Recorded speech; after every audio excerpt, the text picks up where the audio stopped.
This is the Alive Again podcast, a ministry of St. Anne Catholic Church in Richmond Hill, Georgia.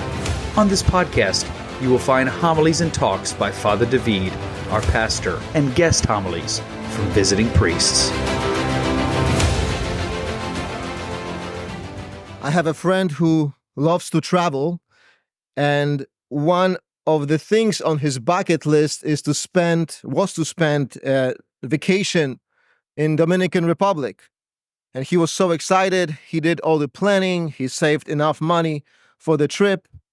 2 weeks prior to the trip, he couldn't focus on work, living in anticipation of his dream coming true. When he finally went, he started sending me, of course, pictures from his trip. Him on the beach, drinking in the bars, 5-star hotels, restaurants, the best, food you can ever imagine. It looked like he was having a really, really good time. And when he came back, he was so exhausted that it was very hard and difficult for him to go back to work, to go back to reality. And I remember I met with him afterwards to hear about his experience. And somewhere in the middle of the conversation, I asked him this question. So where did you go to the church on Sunday? And there was that same awkward silence I experienced. So my point is not that vacation or a time of rest is something wrong or bad. We should not do it, because we hear in the gospel today that Jesus commands his apostles, come away by yourselves to a deserted place and rest a while. So there's nothing wrong in taking rest, but there is a risk with taking rest without God. Of course, everything in life comes with its price, and especially the time of leisure. And so the question is this the price we want to pay? And I want to focus today on the topic of leisure, of topic of free time, and how do we spend this time in our lives, especially the topic difficult in our today's very secularized culture, a culture that doesn't put God in the first place when it comes to rest, a culture that puts high demands on us in terms of how we should spend our free time. What kind of vacation destination should we choose for ourselves, for our families? We are constantly bombarded on the internet about the exclusive vacations of our friends, and social media tries to create this image and standard of leisure and redefines the notion of rest, a notion that doesn't necessarily include God. And this new notion puts a lot of pressure on us, because what was satisfactory for us, 10 years ago, 3-star hotel, now it's almost like an option for the poor, or not even. So we start to compare ourselves to those standards and those people, and many times we start live our lives beyond our means, just to not be left out. So today I want to focus on that and just read the scriptures and find some principles how we should approach as Christians our time of leisure, our time of rest. So first of all, that I was reflecting on that was the beginning of the Bible. Let's go to the beginning. We see the creation story in the book of Genesis. So God created the world in 6 days, and on the 7th day, he rested. And that was the day that he made a sacred day. So the leisure becomes a sacred day, a Sabbath. This is also a call for us to make our time, free time, our leisure time, a sacred time, not a secular time. Because when leisure time is cut off from worship of the divine, it becomes laziness. Let me read it again. When leisure is cut off from the worship of the divine, it becomes laziness. And we see that Jesus Christ himself always respected the Sabbath, always treated and made it sacred. For us today, the Sabbath, of course, is the Sunday, the 8th day, the day of his resurrection. And sometimes we call this day the first day, the day of new creation. And sometimes when it comes to our rest or leisure time, we sometimes call it, many times, the time of recreation. We recreate ourselves. We're supposed to. do that. And this is our duty also as Catholics to go to church every Sunday. This is the third commandment, to keep the Sabbath holy. So that's the minimum. That's the minimum. Even though, when you choose to come on Saturday vigil, I think that's a great temptation. I just want to point out, I know that's not you, but it's a great temptation to come on Saturday just to have Sunday off for ourselves, But even though for some reasons you have to come on Saturday because maybe you have to work on Sunday, there's no other option, you should still keep this Sunday as much as possible a sacred day, a holy day for you and for your family, and approach it with appropriate reverence and honor. So at the beginning, we see the story of Genesis, where the story of God's work and rest. So work is important for sure. And I like this quote from John Paul II. He speaks about the dignity of work. He says, "Only man is capable of work, and only man works." But we have to make a distinction between work and leisure, because this question about leisure, it's always supposed to be discussed within the context of work.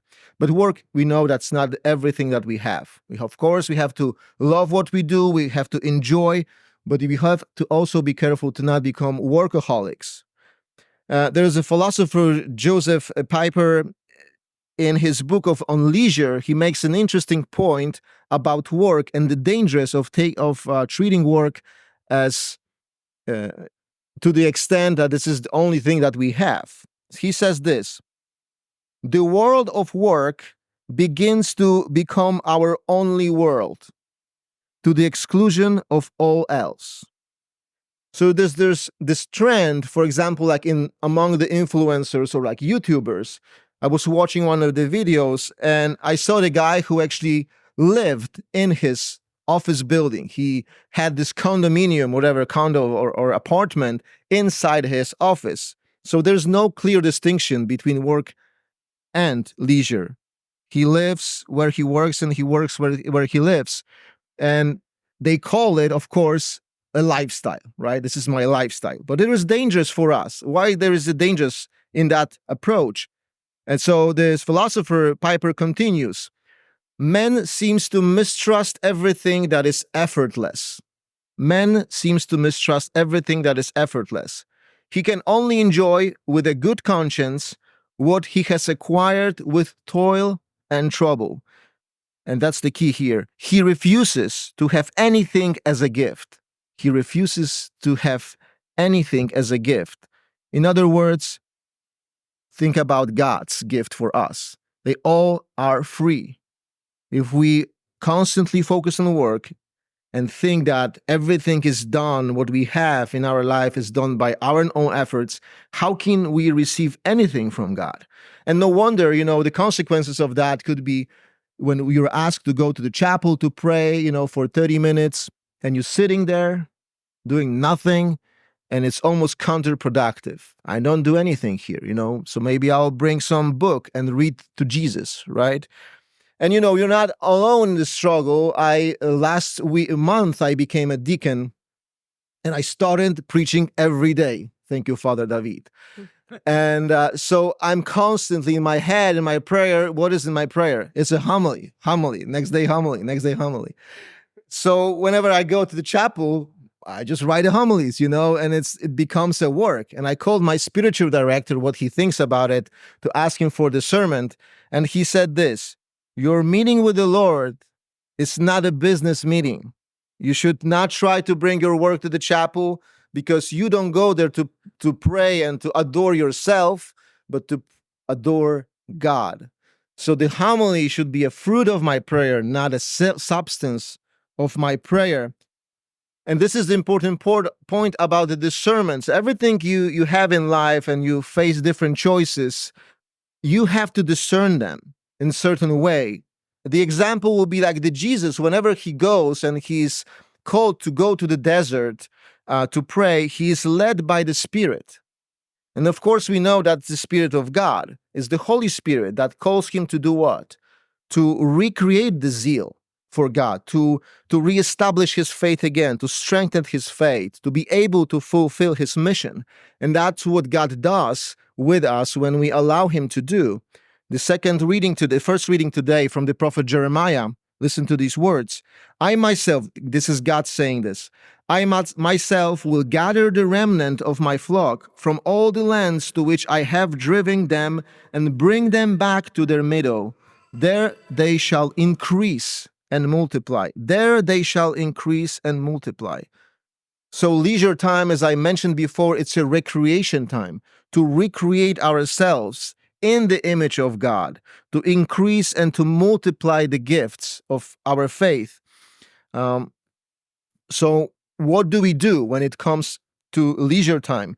Do we ask, first of all, do we ask God for his will? Or we just fulfill our own desires? Like, what are the priorities when it comes to choosing a place or a time of our vacations? Where do we put God on our list of priorities? Right? So what do we read?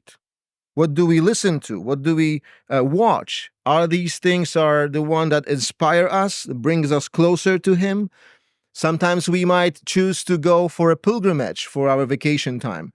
I usually go, when I go to Poland, I usually go for a pilgrimage. And honestly, it's exhausting experience. It's a sometimes 6-7 day walk, and it's physically exhausting, but so spiritually nourishing that it's worth taking a chance, to go. Another example will be, now we're having in Indianapolis the Eucharistic Congress. There are about 60,000 people that chose to go and take their free time to spend within the community, adoring God, adoring Christ. So sometimes when you have Sunday, for example, like, what do you do? Do you do unnecessary work? Maybe it's time to find some more time for God. So, I'm not saying that spending your free time like playing games or partying or drinking, having social activities, it's like intrinsically evil, but everything that is done in moderation is okay. But when it becomes the only way we spend our time, we completely, cut God out of the picture, to what image we are recreating ourselves. And so many times, as my friend, hear people coming back from vacations and they're exhausted, sometimes physically injured, and even morally compromised. And that's the tragedy itself, because they use their recreation time to not fulfill, but to abuse its purpose. So this kind of approach also, we have to remember, doesn't affect only us, but also our family and our friends and people around us. We hear in the gospel today that Christ calls his disciples and commands them to go to take rest, to go to this deserted place and rest a while. And what do we see here? The people are really interesting. What is that? Where they are going? And so when the apostles arrive over there, what they find in that place of rest? A vast crowd of people. Like, there's no rest? I don't know.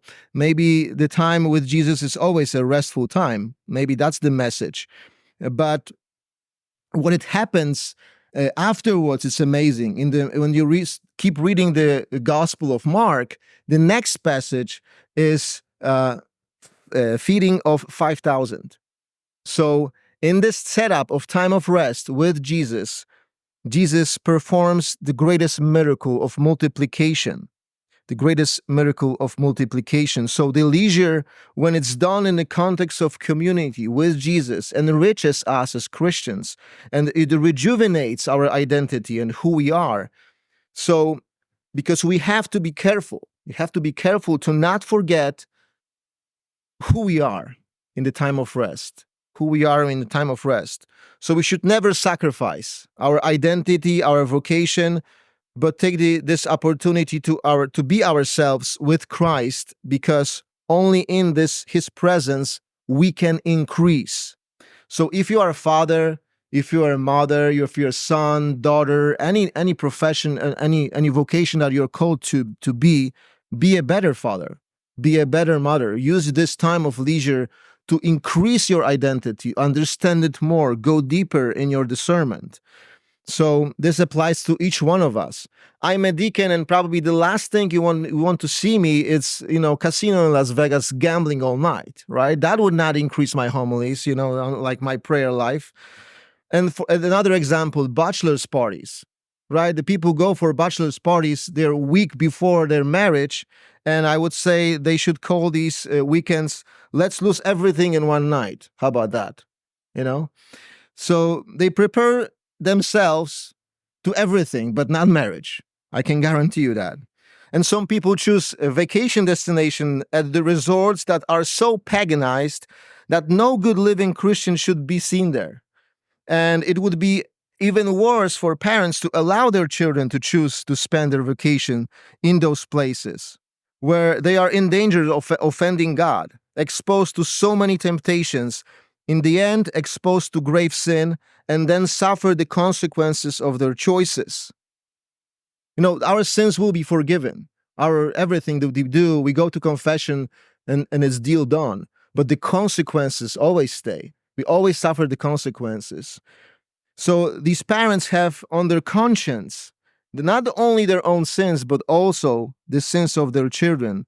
That is why you as parent, you as a protector of your children, you should do everything that you can to prevent them and yourself and your children from these choices.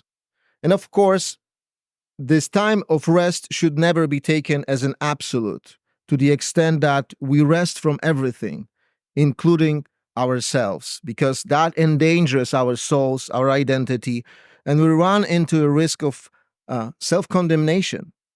Of course, it is not an easy task to do, because why is not easy? Why is it so difficult for us to make this time sacred? I think what prevents us is often a spirit of indifference. We give up because we see it too difficult, too hard, too demanding. But Jesus says today to us, rest a while, rest a while. He doesn't say rest, 2 weeks, 1 week. He rests a while. He doesn't ask of us for too much. He asks us for simple steps. It is better to make a resolution to spend time in leisure, like for example, every week, than say just whatever, right? When you say, I will pray every day, I will pray whenever I find time, guess what? You probably will never pray. But if you make a choice, like I will pray with scriptures every day for a month, for 15 minutes, even though you miss 10 days, you will still have 20 days in your prayer. And you can make this resolution for yourself, for your family. It's all about your choice and the discernment of your heart to make your leisure sacred. Then, pray to God and trust in Him, and He will provide. He will provide with necessary opportunities for you. And it's worth it. It's worth it because when you make this choice, then the day of rest, day of leisure, becomes a foretaste of heaven. It is a foretaste of the final rest with God. The world keeps going faster and faster and wants to draw us in. But the world will eventually stop and rest in God in the end of time. So by making your leisure sacred, your free time, your Sunday sacred, you prepare yourself for heaven, our eternal rest, and our final destiny. Thank you for listening. If this podcast helped you grow in your Catholic faith, consider subscribing, sharing with others, liking, or leaving a review wherever you listen.